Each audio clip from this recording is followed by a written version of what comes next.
Bonjour et bienvenue dans une nouvelle émission de La Tête dans les étoiles. Aujourd'hui, je suis en compagnie d'un de mes éminents collègues, Joseph, passionné d'astronomie et de plein d'autres choses. Bonjour. Spécialiste de la planète Mars, entre autres, parce que hier, la NASA a fait une importante déclaration qui met en plus la Belgique à l'honneur, plus spécifiquement des astrophysiciens de l'Université de Liège.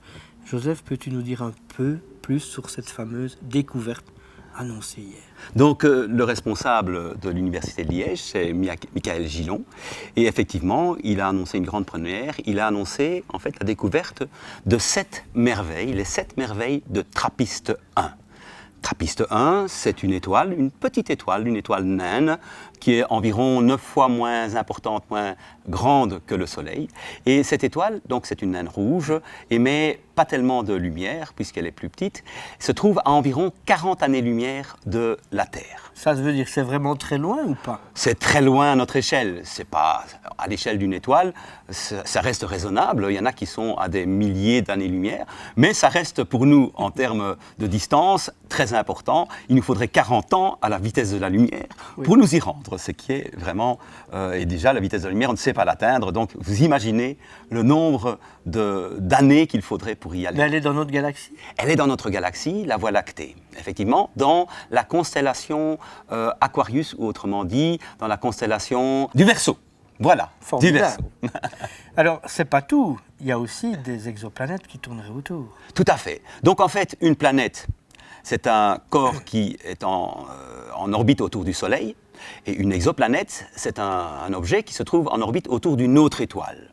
Donc, autour de TRAPPIST 1, on a découvert 7 exoplanètes qui orbitent cette étoile. Mais comme c'est une étoile qui est relativement petite, la distance de ces planètes par rapport à l'étoile est très réduite. Donc pour la Terre, il faut environ 1 an donc, pour faire le tour du Soleil. Pour Mercure, 3 mois environ. Pour ces planètes, il faut Parce qu'elle est plus proche. Parce qu'elle est plus proche, il faut entre 1,5 et 20 jours pour ces différentes planètes pour faire le tour de leur étoile. Tout à fait. Et la particularité, c'est que l'une d'elles pourrait très bien abriter de l'eau liquide, à l'état liquide sur la surface, ce qui serait évidemment une révolution tout à fait.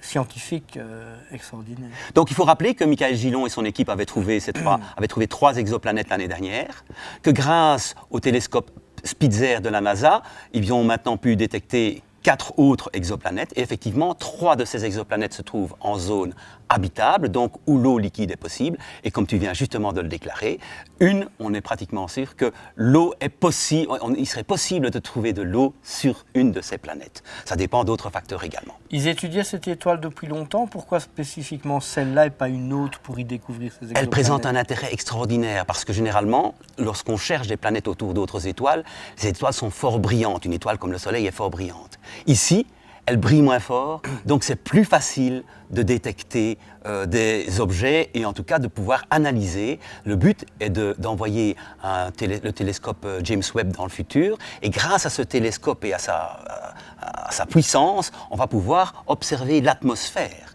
Et à ce moment-là, si on peut détecter une atmosphère, on peut aussi se dire, tiens, voilà, quels sont les éléments qui font partie de cette atmosphère? Est-ce qu'il y a de l'oxygène?